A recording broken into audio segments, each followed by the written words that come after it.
আমরা এসেছি, আবার আমরা চলে যাব। কুল্লু নাফসিন যায়িকাতুল মউত। আল্লাহ আমাদেরকে বলেছেন প্রত্যেকটা সৃষ্টি, প্রত্যেকটা জীবনকে মৃত্যুর স্বাদ গ্রহণ করতে হবে। আমাদের পাশে কবরস্থান আছে, কবরস্থানের সামনে দিয়ে আমরা প্রতিদিন আসি আর যাই।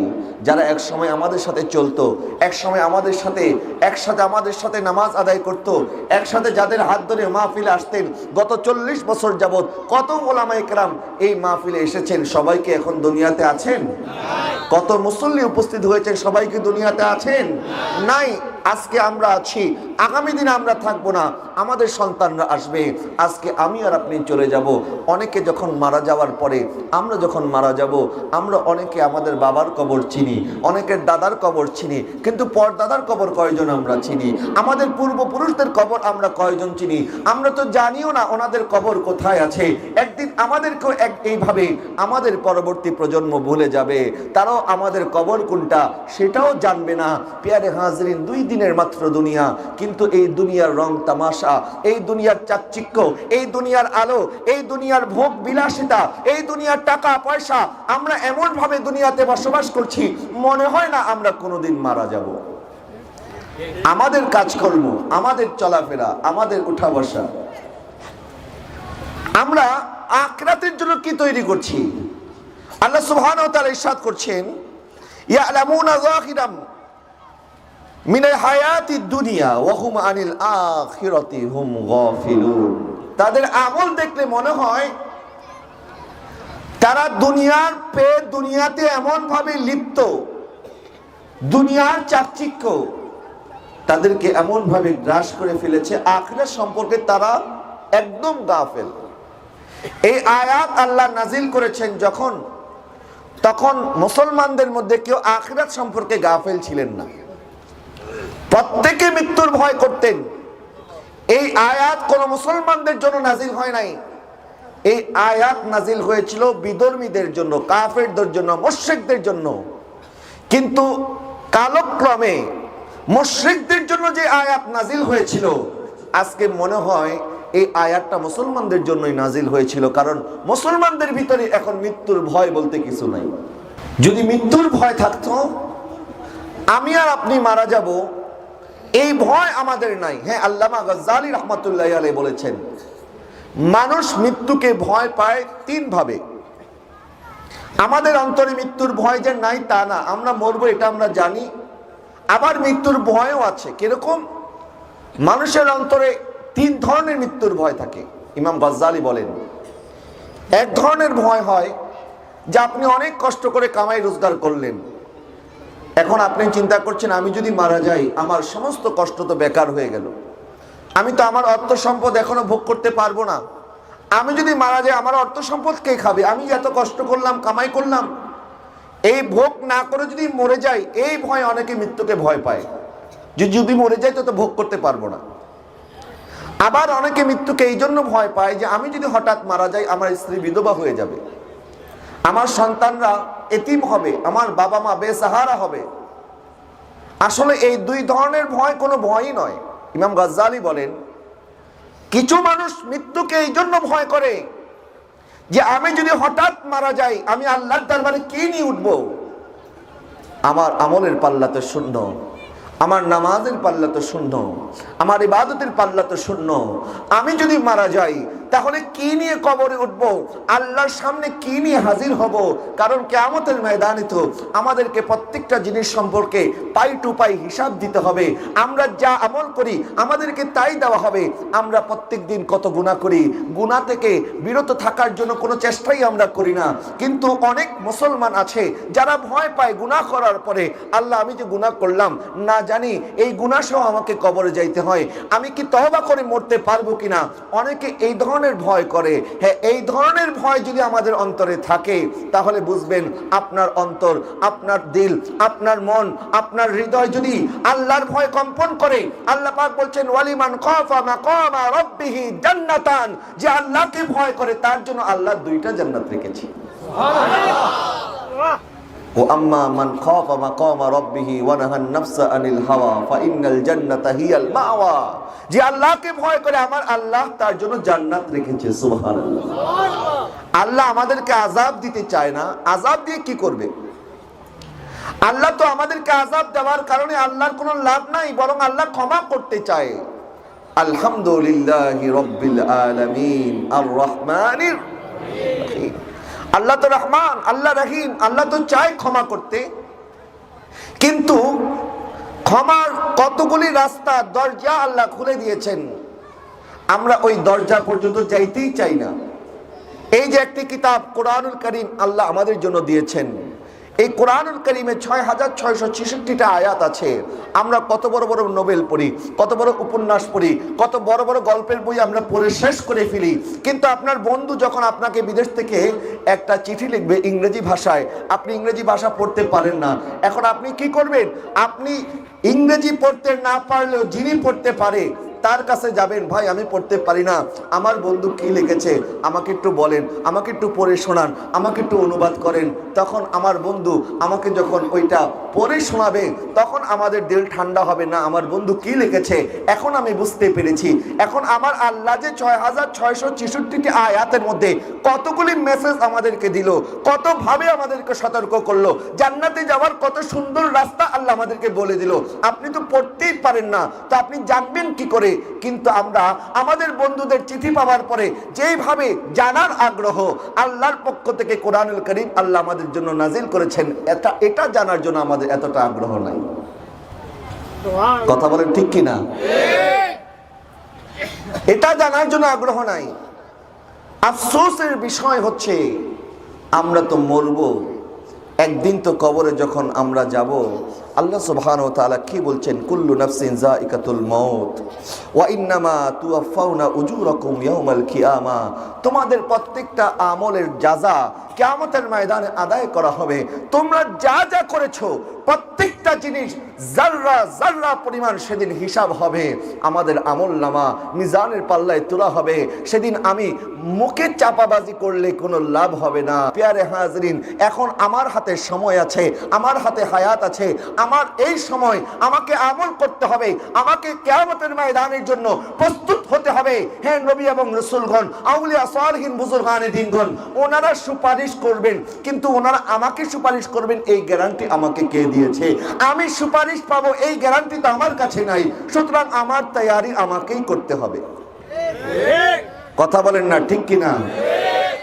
আজকে দুনিয়ার কামিয়াবির জন্য আমরা কত চেষ্টা করছি, দুনিয়ার সফলতা অর্জন করার জন্য বিদেশে যাবেন, সফলতা অর্জন করবেন, বাড়ি ঘর ভিটে বাটি বিক্রি করে আপন জনের মায়া ত্যাগ করে বিদেশে চলে যায়। নির্বাচনে পাশ করার জন্য যার পায়ে ধরতে হয় তার পায়ে ধরে, যার হাতে ধরতে হয় তার হাতে ধরে, আমি কামিয়াব হব।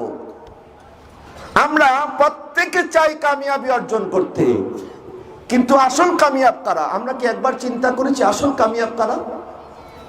আরে যেদিন হাসরের ময়দানে আল্লাহ যদি আমাদের পরওয়ানা জাহান্নামী ফেরেশতাদের হাতে তুলে দেয়, যদি আমাদের পরওয়ানা, আমাদের আমলনামা আমাদের বাম হাতে তুলে দেয়, আর আমাকে যদি জাহান্নামের ফেরেশতারা ধরে নিয়ে যায়, দুনিয়ার আযাবের চাইতে হাজার গুণ ভয়াবহ জাহান্নামের আযাব, দুনিয়ার আগুনের চাইতে শত শত গুণ কষ্টদায়ক জাহান্নামের আগুন। দুনিয়ার আগুন তো আমাদেরকে পুড়িয়ে দেয়, কয়লা বানিয়ে ফেলে, কিন্তু জাহান্নামের আগুন পুড়বে না, বরং আমাদের চামড়ার সাথে লেগে থাকবে।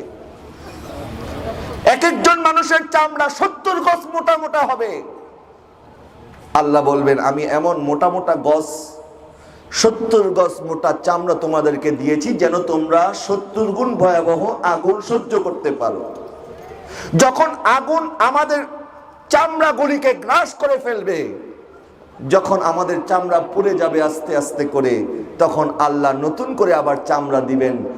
আর ওই সময়ে দয়াল নবী রাহমাতুল্লিল আলামিনের কাছে একবার জিবরিল আসলো, বলল, হুজুর জাহান্নামের সর্বনিম্ন আযাবটা বলবো? বলে বলো। বলে, হুজুর জাহান্নামের সর্বনিম্ন আযাব হবে জাহান্নামীকে আগুনের জুতা পরিধান করানো হবে। তাকে মারবেও না, কাটবেও না, তাকে জুতা পরিধান যেটা করানো হবে সেটা হবে আগুনের। ইয়াকুলি মিনহুমা দিমাগাহুম, আর আগুনের জুতা পরিধান করানোর পরে আমাদের মাথার মগজগুলি টপ টপ করে গলে গলে পড়তে থাকবে। কি ভয়াবহ অবস্থা হবে।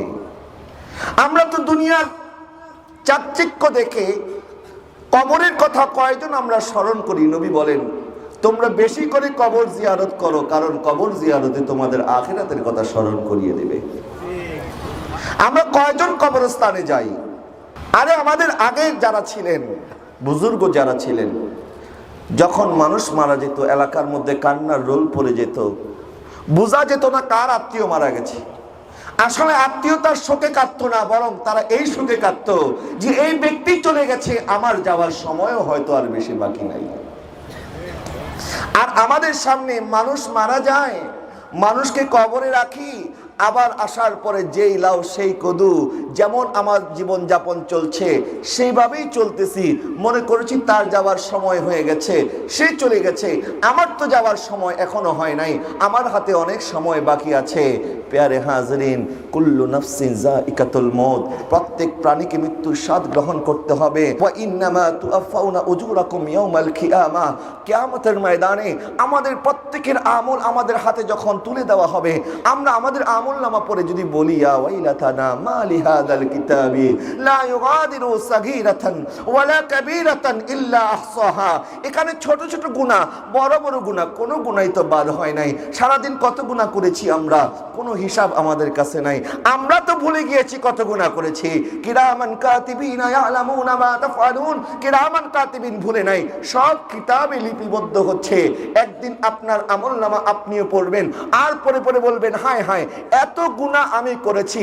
আপনি সব ভুলে গেছেন, এই গুনাহ তো আপনি করেছেন, আরেকজনের গুনাহ তো আপনার আমলনামার মধ্যে লেখা হবে না, বরং আপনার গুনাহ আপনি পড়ে হয়রান হয়ে যাবেন, আমি এত গুনাহ কখন করলাম।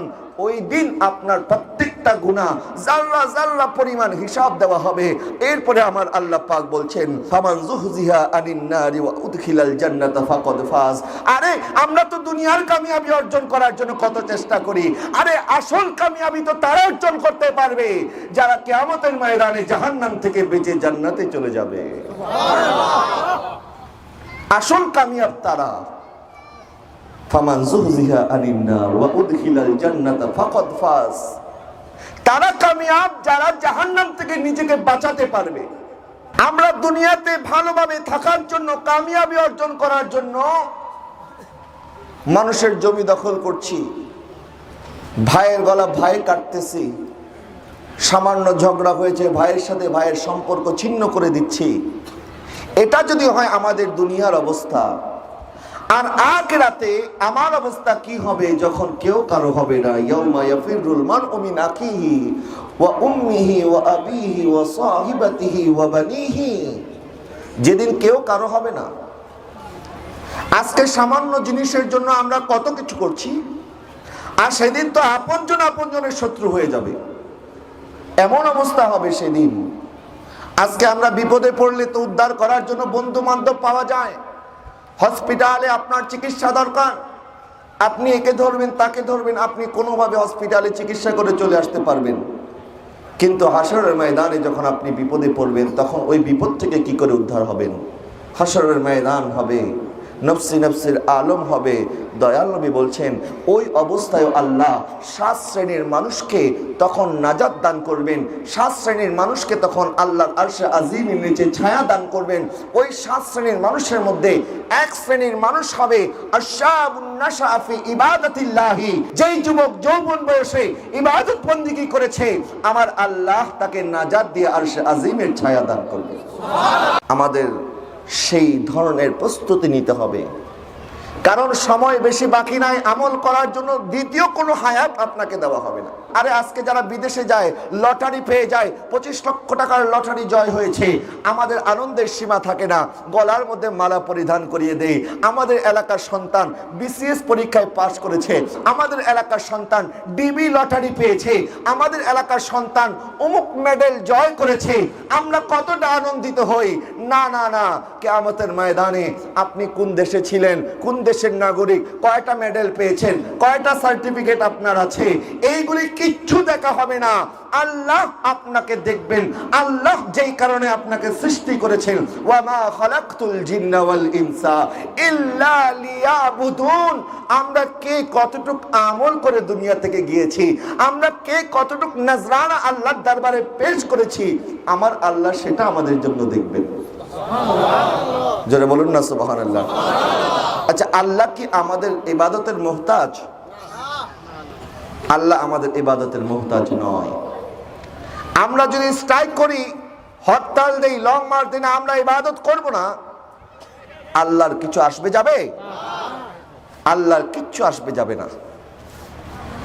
বরং ইবাদত আমরা কেন করব এই বিষয়টাও জেনে রাখেন। ইবাদত করার অর্থ এই নয় যে আল্লাহ আমাদের ইবাদতের মুহতাজ, আমরা ইবাদত না করলে আল্লাহর ইজ্জত কমবে না। বরং আল্লাহ আমাদের কাছ থেকে ইবাদত চান এই জন্য, কারণ আল্লাহ পরীক্ষা করতে চান আমাদের ঈমান কতটুকু শক্তিশালী। লা ইন শাকারতুম লা আযীদান্নাকুম ওয়া লা ইন কাফারতুম ইন্না আযাবি লাশাদীদ। আল্লাহ বলছেন, আমার নিয়ামতের শুকরিয়া আদায় করো। আমার নিয়ামতের শুকরিয়া যত বেশি আদায় করবে, আমি আল্লাহর নিয়ামত বাড়িয়ে দেব। আর এই নিয়ামতকে যদি অস্বীকার করো, আমার আযাব বড়ই কঠিন। আমরা ইবাদত করব আল্লাহকে খুশি করার জন্য, রাজি করার জন্য, এবং আল্লাহর নিয়ামতের শুকরিয়া আদায় করার জন্য। কিসের জন্য? আল্লাহর নিয়ামতের। যারা শুকরিয়া আদায় করে না তাদেরকে আমরা বলি নেমুখ হারাম। আর আজকে আমি নিজেকে সুন্নি দাবি করছি, নিজেকে পাক্কা মুসলমান দাবি করছি, নিজেকে ইমানদার মুসলমান দাবি করছি, নিজেকে আশিকে রাসূল দাবি করছি, তাহলে ওই অনুযায়ী আমাদেরও আমল করা দরকার আছে কি আছে না? নাকি শুধু মুখের দাবিতেই চলবে? না, কিয়ামতের ময়দানে তো মুখটা পর্যন্ত আল্লাহ মেরে দিবেন, মুখে কোনো কথা হবে না, মুখ দিয়ে কথা বলতে পারবো না। আমার হাত সেদিন কথা বলবে, আমার পা সেদিন কথা বলবে, আমার কপাল সেদিন কথা বলবে, আমার চোখ সেদিন কথা বলবে, আমার কান সেদিন কথা বলবে। প্রত্যেকে আপনার বিরুদ্ধে সাক্ষী দিবে। আপনি কি করেছেন, আপনি কি শুনেছেন, আপনি কি দেখেছেন, এই পা দিয়ে কোথায় চলেছেন, এই হাত দিয়ে কি গুনাহ করেছেন, আপনার অঙ্গ প্রত্যঙ্গ সেদিন আপনার বিরুদ্ধে সাক্ষী দেবে। প্যারে হাজরিন, সেদিন আমার আপনজন আমার আর আপন থাকবে না। সেদিন তো সবাই নফসি নফসি করবে, প্রত্যেকে প্রত্যেককে নিয়ে হয়রান থাকবে। আমরা ইবাদত বন্দেগী করব, অন্তত আল্লাহকে যেন বলতে পারি, আল্লাহ আমরা তো কিছুই করতে পারি নাই, তারপরেও 5 ওয়াক্ত নামাজ তুমি যা দিয়েছো তা আদায় করেছি। আল্লাহ যা সম্পদ দিয়েছো, ওই সম্পদ থেকে যা যাকাত ফরজ হয়েছে ওই ফরজটা আদায় করেছি। আল্লাহ সম্পদ দিয়েছো, হজ ফরজ হয়েছে, হজটা আদায় করেছি। আল্লাহ সুস্থতা দিয়েছো, এই জন্য রমজান মাসে 30টা রোজা পালন করেছি। কিন্তু আল্লাহ যদি বলতেন 24 ঘন্টা ইবাদত করো, আমাদেরকে তাই করতে হতো। আল্লাহ যদি বলতেন 12 মাস রোজা রাখো, আমাদেরকে তাই করতে হতো। আল্লাহ বলতেন আমি যা তোমাকে দিব পুরাটা দান করে দাও, আমাদের তাই করতে হতো। আল্লাহ যদি বলতেন প্রত্যেক বছর হজ করো, আমাদের তাই করতে হতো। কিন্তু আল্লাহ বলছেন লা ইউকাল্লিফুল্লাহু নাফসান ইল্লা উসাহা, আমার বান্দাকে আমি কোনো বোঝা চাপিয়ে দেব না। আমার বান্দা করতে পারবে না এমন কোন আমল তার উপরে আমি আল্লাহ চাপিয়ে দেব না, বরং আমি তোমাদের জন্য সহজ করে দিয়েছি। আমার আল্লাহ কি করেছেন বলেন না, কি করেছেন? আমরা তো আল্লাহর দরবারে যাব, সেদিন তো মিথ্যা সাক্ষী হবে না। আজকে তো আদালতে আপনি যদি ফেসে যান, আপনাকে যদি আদালতে দাঁড় করানো হয়, আপনি একটা মিথ্যা সাক্ষী ব্যবস্থা করলেন, কোন রকম আপনি বেঁচে যাবেন। হাসরের ময়দানে বাঁচবেন কি করে? সেদিন তো মিথ্যা সাক্ষী দেওয়ার মতো কিছুই থাকবে না। না সেদিন ঘুষ হবে। আরে আপনাকে তো কবরে রাখার সময় তাও 2 গজ কাফনের কাপড় কবরে যাবে, কিন্তু হাসরের ময়দানে ওই 2 গজ কাফনের কাপড়ও ছিনিয়ে রাখা হবে। প্রিয় হাজরিন, সময় এখনো শেষ হয় নাই, সময় এখনো বাকি আছে। আমাদেরকে তওবা করতে হবে, আমাদেরকে রুজু ইলাল্লাহ করতে হবে, আমাদেরকে আমাদের গুনার জন্য শর্মিন্দা হতে হবে যে অনেক গুনাহ আমরা করেছি, আর কোনোদিন গুনাহ করব না। গুনার সাগরে আমরা হাবুডুবু খাচ্ছি, এমন এমন গুনাহ আমরা করি, গুনার পরে শর্মিন্দাও হই না, গুনার পরে গুনাহ করতেছি আর অপেক্ষায় আছি কখন আযাব আসবে তারপরে তওবা করব।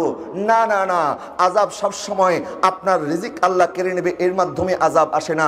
আপনাকে আল্লাহ খাবার থেকে বঞ্চিত করবে, এর মাধ্যমে আযাব আসে না। আপনাকে এলাকার মধ্যে শর্মিন্দা করবে, এর মধ্যে আযাব আসে না। বরং আপনি যে নামাজ থেকে দূরে, আপনি ইবাদত থেকে দূরে, আপনি রিয়াজত সাধনা থেকে দূরে, এটাও আল্লাহর একটা আযাব, এটাই আল্লাহর আযাব। যে মালিকের যার নুন খান তার গুণগান না। দেখবেন যে আপনার উপকার করে,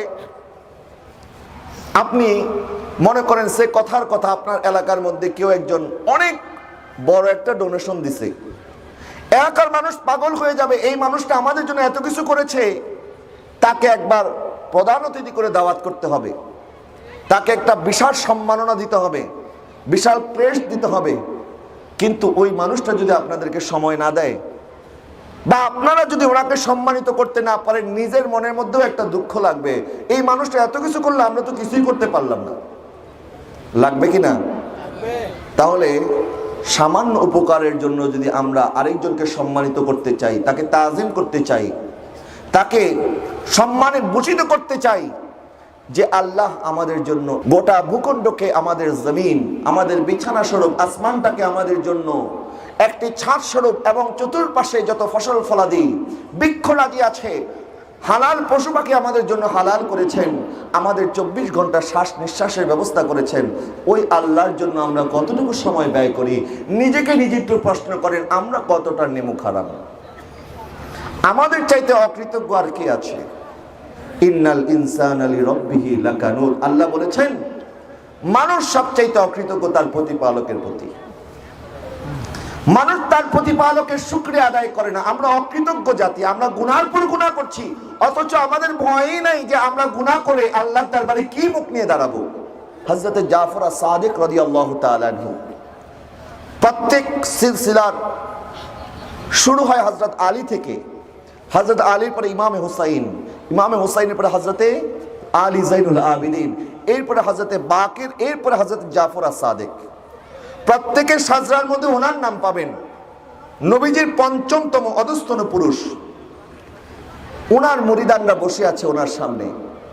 উনি মুরিদদেরকে বললেন, আসো আমরা একজন আরেকজনের হাত ধরি।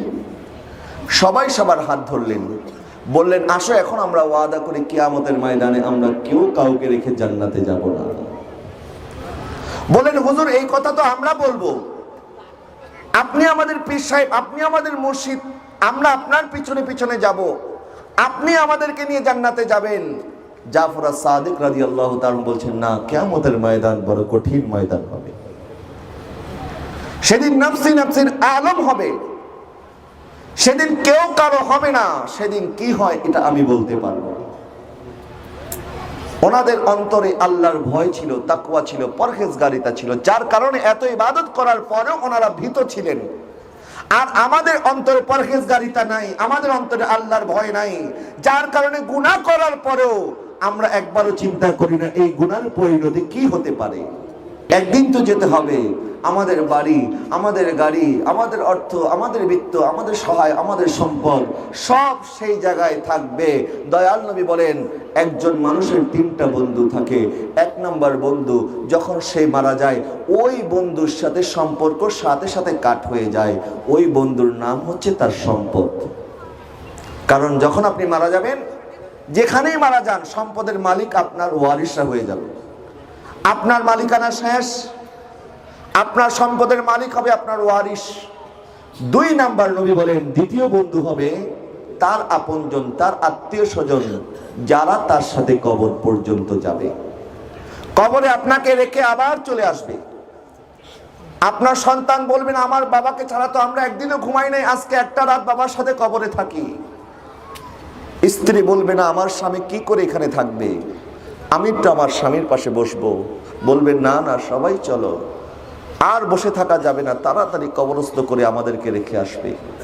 নবী বলেন, 3 নাম্বার বন্ধু যে তার সাথে তার কবরে থাকবে, ওটা হবে আমাদের নেক আমল।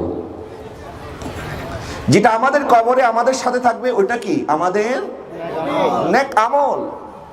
দুনিয়ার বন্ধুত্ব পাওয়ার জন্য তো আমরা একজন আরেকজনকে ত্যাগ করি, বন্ধুত্ব পাওয়ার জন্য আপনজনদেরকে ছেড়ে তার কাছে চলে যাই। অনেক নারী মা বাবাকে ছেড়ে আরেকজনের হাত ধরে পালিয়ে চলে যায় কি যায় না? তা আপনজনের মায়া ত্যাগ করে তুমি একজন অচেনা অজানা পুরুষের হাত ধরে চলে গেলা, আপনজনদেরকে ছেড়ে দিলা, কিন্তু কবরের মধ্যে তোমার আপন কে হবে? নেক আমল নিয়ে যদি কবরে যেতে পারি, নেক আমল আমাদেরকে বলবে, তুমি কোনো ভয় পেও না, কিয়ামত পর্যন্ত আমি তোমার কবরে তোমার সাথে থাকব। যখন ডান দিক থেকে আমাদের উপরে আযাব আসবে তখন নামাজ দাঁড়িয়ে যাবে, বলবে না এই ব্যক্তি নামাজ আদায় করেছে। যখন বাম দিক থেকে আযাব আসবে তখন আমাদের রোজাগুলি দাঁড়িয়ে যাবে, বলবে এই ব্যক্তি রোজাদার ছিল। যখন সামনে থেকে আযাব আসবে তখন আমাদের সদকা খায়রাতগুলি দাঁড়িয়ে যাবে, বলবে এই ব্যক্তি সদকা খায়রাত করেছে। যখন পিছন দিক থেকে আযাব আসবে তখন আমাদের হজ, আমাদের জিয়ারত, আমাদের ইবাদত বন্দেগী দাঁড়িয়ে যাবে, বলবে না এই ব্যক্তি হজ পালন করেছে, মদিনায় রওজায়ে আনোয়ার জিয়ারত করেছে। তখন আমাদের নেক আমলগুলি আমাদেরকে সেভ করবে, আমাদেরকে বাঁচাবে। আজকে করোনা থেকে বাঁচার জন্য মাস্ক পরেছেন, করোনা থেকে বাঁচার জন্য আমরা কত সামগ্রী ব্যবহার করছি, কিন্তু কিয়ামতে কবরে আমরা কি করে বাঁচবো?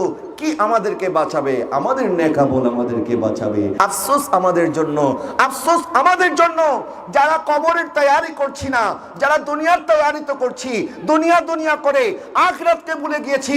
কিন্তু একদিন আমাদেরকে আমার আল্লাহর দরবারে হাজির হতে হবে। আমরা মুকাল্লিফ, আমাদের জবাবদিহি আছে। আল্লাহ চাইলে আমাদেরকে বনের পশু পাখি বানাতে পারতেন, তাদের কোনো হিসাব নাই। আল্লাহ চাইলে আমাদেরকে পাখি বানাতে পারতেন, নদীর মাছ বানাতে পারতেন, তাদের কোনো হিসাব নাই। কিন্তু আমাদেরকে ইনসান বানিয়েছেন, আমাদের হিসাব আছে। আমার আচরণ যদি হাইওয়ানের মতো হয়ে যায়, হাইওয়ানের যেমন লজ্জা থাকে না, আজকে কিছু কিছু তরুণ তরুণীর এই অবস্থা, তাদেরও কোনো লজ্জা নাই। আছে না নাই? আজকে এই এলাকার ছেলেরা, অনেক যুবকরা কি মেয়েদেরকে ইফটিজিং ডিস্টার্ব করে না, বিরক্ত করে না? এলাকার মধ্যে কোনো জুয়ারি নাই, এই এলাকার মধ্যে কোনো মদখোর নাই? আছে, আছে, আমাদের সাথেই হয়তো আছে, আমাদের সাথেই উঠা বসা, আমাদের সাথেই চলাফেরা। কিন্তু তারা কি একবারও চিন্তা করেছে যে আল্লাহ আমাদেরকে বলেছেন ওয়ালা তাকরাবুল ফাওয়াহিশা মা যাহারা মিনহা ওয়া মা বাতানা, তোমরা ফাহিশার কাজের ধারে কাছে যেও না, যেটা প্রকাশ্য এবং অপ্রকাশ্য।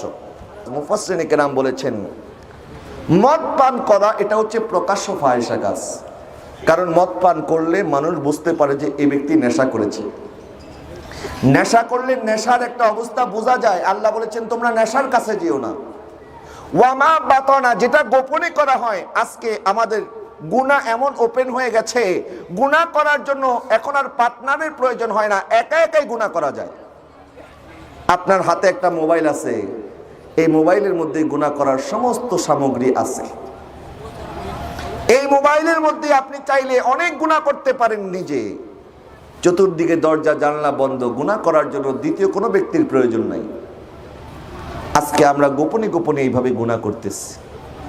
মনে রাখবেন, গোপনে ইবাদত করলে আল্লাহ ওয়ালা হয়ে যায়, আর গোপনে গুনাহ করলে আমাদের দিলটা কঠিন হয়ে যায়। কারণ যারা প্রকাশ্যে গুনাহ করে তারা আবার এটা রিয়ালাইজ করে যে আমি তো গুনাহ করেছি, মানুষ দেখেছে, মানুষ লজ্জা দেয় আমাকে, মানুষ মদখোর বলে, মানুষ গাঞ্জাটি বলে, মানুষ আমাকে থুতু দেয়, এই বেটা তোর বাপ মা এত ভালো মানুষ, তুই এত খারাপ কেমনে হইলি? তখন ওই ব্যক্তিটা লজ্জা পায়, আস্তে আস্তে গুনাহ থেকে ফিরে আসার চেষ্টা করে। আর যারা ঘন্টার পর ঘন্টা মোবাইলের মধ্যে অশ্লীল দৃশ্য দেখে রাত কাটাচ্ছেন, বেগানা মহিলাদের সাথে কথা বলে বলে রাত কাটাচ্ছেন, তারা তো গুনাহকে গুনাহ মনে করেন না যে কত গুনাহ উনি করছেন। আস্তে আস্তে ওনার কলবটা এমন ভাবে কালো হয়ে যায়, উনি যে গুনাহ করছেন এটা ওনার মনেও থাকে না। তখন মনেই হয় না যে আমি গুনাহ করছি। আপনার সাথে যার সম্পর্ক রাখা সম্পূর্ণ হারাম, যার কথা শোনা হারাম, যার সাথে কথা বলা হারাম, যাকে দেখা হারাম, আপনি তার সাথে দেখা করছেন, আলোচনা করছেন, একসাথে সময় কাটিয়ে আসতেছেন, অথচ আপনি চাইলে তাকে বিবাহ বন্ধনের মাধ্যমে আপনি তাকে আপনার ঘরে নিয়ে আসতে পারেন। এটা করবেন না। আপনি কি করছেন? মোবাইলের মধ্যে আপনি গুনার মধ্যে লিপ্ত আছেন। পেয়ারে হাজরিন, আমাদের মধ্যে যাদের এই অভ্যাস আছে, যারা এই সমস্ত গুনার কাজের মধ্যে দিনের পর দিন কাটিয়ে দিচ্ছেন, আমি আপনাদেরকে আরজ করি, বাবা আপনি যদি এই গুনার মধ্যে থেকে কবরে চলে যান, আপনি যদি তওবা ছাড়া কবরে চলে যান, আপনার কবরটা কি অবস্থা হবে একবার চিন্তা করেন। যখন কবরটা আমাদের জন্য জাহান্নামের গর্ত হবে, আজকে সামান্য একটা তেলাপোকা দেখলে ভয় পেয়ে যাই, আর কবরের মধ্যে এত বড় বড় সাপ বিচ্ছু যখন আপনাকে কামড় দিবে, কবরের মধ্যে যখন জাহান্নামের আগুন আপনার কবরের মধ্যে আসবে, আমি তো সামান্য ঘরে অন্ধকারের মধ্যে থাকতে ভয় পাই, কবরে যখন অন্ধকার হবে তখন কেমনে থাকবো? সামান্য গরম লাগলে এসি ফিট করি, সামান্য ঠান্ডা লাগলে হিটার ফিট করি। আরে কবরের মধ্যে যখন গরম আসবে, কবরের মধ্যে যখন ঠান্ডা আসবে, তখন কে আমাকে বাঁচাবে? কিসের থেকে নিজেকে বাঁচাতে পারবো? আজকে তো আমরা সামান্য কয়েকদিন হসপিটালে থাকলে অস্থির হয়ে যাই। আমরা অস্থির অবস্থায় যখন বেশি রোগাক্রান্ত হই তখন বলি আল্লাহ তাড়াতাড়ি মৃত্যুটাই দিয়ে দাও, মৃত্যুবরণ করলেই মনে হয় বেঁচে যাব, মরে গেলেই ভালো। দুনিয়ার এত কষ্ট, হসপিটালের এই ইনজেকশন, এত কষ্ট, এত ডাক্তারদের এত হুকুম আমার আর মানতে ভালো লাগে না। আল্লাহ দুনিয়া থেকে চলে যাই এটাই ভালো। আমরা তো কষ্টে পড়লে মৃত্যু কামনা করি, কিন্তু কিয়ামতের ময়দানে যখন মৃত্যু হয়ে যাবে, জাহান্নামীরা জাহান্নামে যাওয়ার পরে একটা আশা করতে থাকবে, যদি আমরা মৃত্যুবরণ করি তাইলে মনে হয় বেঁচে যাব, কিন্তু না, ওই দিন মরতে চাইলেও আমরা আর মরতে পারবো না। জাহান্নামে গিয়ে যেন মৃত্যুর আশা করতে না হয়, বরং জান্নাতে যেন দয়াল নবীর সাথে যাইতে পারি, এই জন্য আমাদের প্রস্তুত হওয়া দরকার আছে কি নাই? এই জন্য আমাদের তৈয়ারি করা দরকার আছে কি আছে না? আমার আর আপনার যাবার সময় কখন হবে কেউ আমরা বলতে পারি না। প্রত্যেক নামাজের জন্য আজানও আছে, ইকামতও আছে, জানাজার নামাজের আজানও আছে, ইকামতও আছে। বলবেন হুজুর কই আজান ইকামত হয়? আমরা তো শুনি না, মসজিদে তো শুধু এলান করে অমুক মারা গেছে, অমুকের সন্তান অমুকের জানাজা অতটা বাজে, আজান আর ইকামত দিতে তো শুনি না। আরে শুনবেন কি করে? আমার জানাজার নামাজের আজান ইকামত আমার জন্মের সময় হয়েছে। আপনার কানে আজান দেয় নাই? আপনার কানে একামত দেয় নাই? আজান একামত হয়ে যাওয়ার পরে জামাতের যেমন কোনো সময় বাকি থাকে না, আমার আর আপনার ওই জানাজার নামাজের আজান একামত হয়েছে। আজান একামত হওয়ার পরে ইমাম সাহেব আল্লাহু আকবার বলা যতটুকু বাকি, আমার হায়াত ততটুকু বাকি আছে। শুধু ইমাম সাহেব আল্লাহু আকবার বলবে আর আমাদের জানাজার মধ্যে দাঁড়াবে। প্রিয় হাজরিন, সেই জন্য আমি অনুরোধ করব আমাদের এই সময়কে কাজে লাগাতে হবে। এবং সর্বশেষ আল্লাহ এই আয়াতের মধ্যে যা বললেন, ওয়ামাল হায়াতুদ দুনিয়া ইল্লা মাতাউল গুরুর। তোমরা দুনিয়ার যা চাকচিক্য দেখছো, দুনিয়ার যা সৌন্দর্য দেখছো, এটা তো একটা ধোঁকা ছাড়া আর কিছুই নয়। এই দুনিয়াটা একটা ধোঁকার জায়গা।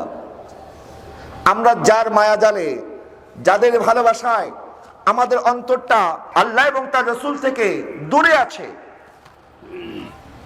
যার জন্য আজকে আমরা এত কামাই, এত রোজগার, এত টাকা, এত অর্থ, এত বিত্ত, এত সম্পদশালী হচ্ছি আমরা, কিন্তু মারা যাওয়ার পরে এই সম্পদ কোনো কাজে আসবে না।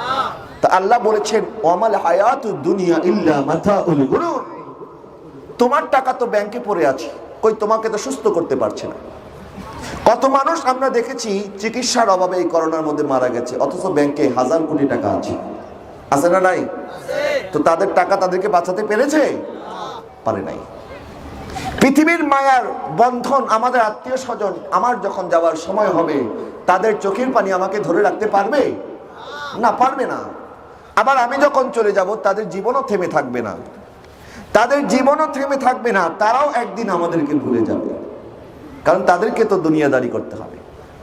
সুতরাং যেই কবরে যাওয়ার পরে যেই দয়াল নবী আমাদের জন্য সুপারিশ করবেন, যেই হাসরের ময়দানে নবীর শাফাআত ছাড়া জান্নাতে যাইতে পারবো না, ওই নবীকে অনুসরণ করা দরকার, ওই নবীকে ভালোবাসা দরকার। কথা বলেন ঠিক কিনা? প্রিয় হাজরিন, আমি আজকের মাহফিল থেকে অনুরোধ করব, আজকে থেকে গুনাহকে তালাক দেন। গুনাহর সাথে নিজের জীবনের সাথে যেন আর কোনো সম্পর্ক না থাকে, কারণ আমাদের জিন্দেগি যত গুনাহ আমরা অতীতে করেছি এর প্রায়শ্চিত্তই তো আমরা করতে পারবো না। আর গুনার বোঝা বাড়িয়ে কি লাভ?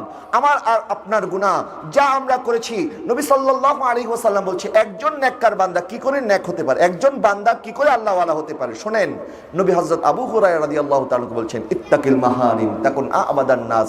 তুমি যদি আল্লাহর ইবাদত গুজার বান্দা হতে চাও, তাহলে গুনাহ থেকে নিজেকে বাঁচাও। ইবাদত করা অনেক ভালো কাজ, অনেক স্বভাবের কাজ, কিন্তু ইবাদত করার চাইতে গুরুত্বপূর্ণ গুনাহ থেকে নিজেকে বাঁচানো। আপনি একদিকে ইবাদত করছেন, আবার গুনাহ করতেছেন, তো ওই গুনাহ আপনার ইবাদতকে শেষ করে দিচ্ছে। আপনি নামাজ পড়লেন, আবার গীবত করলেন, তো সারাদিনের নামাজ আপনার এই গীবতের কারণে আর আপনার আমলনামায় থাকবে না, যার গীবত করেছেন তার আমলনামায় ট্রান্সফার হয়ে যাবে। আপনি দান করছেন, আবার মানুষকে বলছেন আমি অত টাকা দান করেছি, খোটা দিচ্ছেন। এই রিয়া আপনার দানকে আগুন যেভাবে কাঠকে জ্বালিয়ে দেয়, আপনার এই রিয়া, আপনার এই অহংকার আপনার আমলকে জ্বালিয়ে দেবে। তা আপনি আমল করছি, গুনাহ করছি, আল্লাহকে সন্তুষ্ট করছি, শয়তানকেও খুশি করছি, না না, এটা হবে না। দুইটা জিনিস একসাথে হয় না। আপনার ইবাদত যদি আপনার আমলনামার মধ্যে টিকিয়ে রাখতে চান, গুনাহ থেকে নিজেকে বাঁচাতে হবে। তা আল্লাহ যেন আমাদেরকে গুনাহ থেকে বাঁচার তৌফিক দান করে, সকলে বলুন আমিন। প্রিয় হাজরিন, আল্লাহর ভয় আমাদের অন্তরে আনতে হবে। আর আল্লাহ বলছেন ইন্নামা ইয়াখশাল্লাহা মিন ইবাদিহিল উলামা, তোমাদের মধ্য থেকে ওই ব্যক্তি সবচেয়ে বেশি আল্লাহকে ভয় করে যারা আলেম। আলেমরা আল্লাহকে বেশি ভয় করে। আজকে আমাদের সমাজের মধ্যে আল্লাহর ভয় উঠে গেছে, কারণ আলেম শূন্য হয়ে গেছে। সমাজ কি হয়ে গেছে? আলেম শূন্য হয়ে গেছে। শুধু মাহফিল করলে আলেম, ওয়াজ করলে তারা আলেম, আর সেমিনার মধ্যে দাওয়াত পড়াইলেন, ওনারা কোরআন শরীফ পড়ে পড়ে দোয়া করে দিয়ে চলে গেল, এরাই আলেম নয়। বরং যারা এলেম অর্জন করে সেই মতে আমল করে তারাই হচ্ছে প্রকৃত আলেম। কথা বলেন ঠিক কিনা? আপনি জানেন কিন্তু মানেন না, তো জানার কোনো দাম আছে? নাই।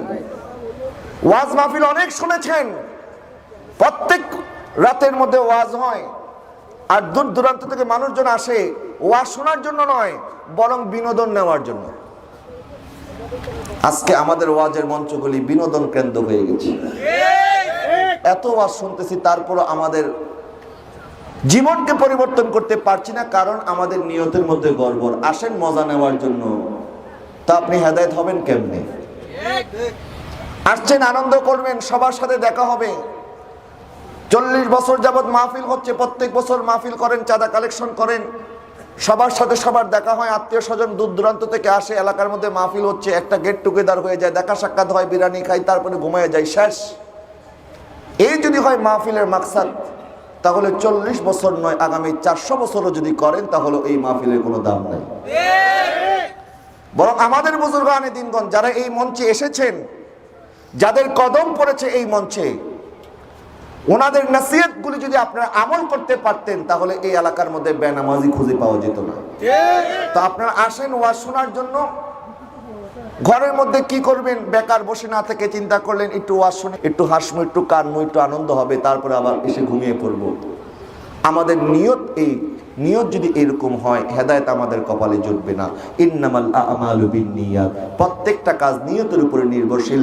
যারা হেদায়েত পাওয়ার জন্য শুরু থেকে বসে আছেন, ওলামায়ে কেরামের জবানে যা শুনছেন তা যদি আমল করার নিয়ত নিয়ে বসেন, ইনশাআল্লাহ তাআলা আজ্জা ওয়া জাল্লা আমি বলতে পারি আজকের এই বয়ানই আপনাদের জীবনের পরিবর্তনের জন্য যথেষ্ট। আপনার কবরে আপনি যাবেন, আপনার কবরে আমি যাব না। আপনি আরেকজনকে দেখে গুনাহ করছেন, আপনি যদি কবরে গিয়ে বলেন আমি তো আমার বন্ধুকে দেখেছি গুনাহ করার জন্য, এই জন্য আমি গুনাহ করেছি, তখন আপনার বন্ধু আপনাকে সুপারিশ করার জন্য আসবে আপনার কবরে? তা আপনি গুনাহটা দেখেছেন, কিন্তু আপনার যে ভাই কোরআন তেলাওয়াত করে আপনি তাকে কেন ফলো করেন না? যে আমার ভাই যদি কোরআন তেলাওয়াত করতে পারে, আমি কেন কোরআন তেলাওয়াত করব না? আমার মুরব্বি যদি 5 ওয়াক্ত এই বয়সে, ওনাদের বয়সে 5 ওয়াক্ত নামাজ পড়তে পারে, আমি যুবক হয়ে কেন পারবো না? আমাদের ভিতরে এই ধরনের প্রতিযোগিতা আসা দরকার আছে কি নাই? আমরা করি গুনার প্রতিযোগিতা, নেকের প্রতিযোগিতা আমরা করতে চাই না। আল্লাহ যেন আমাদের বুঝার তৌফিক দান করে, সকলে বলুন আমিন।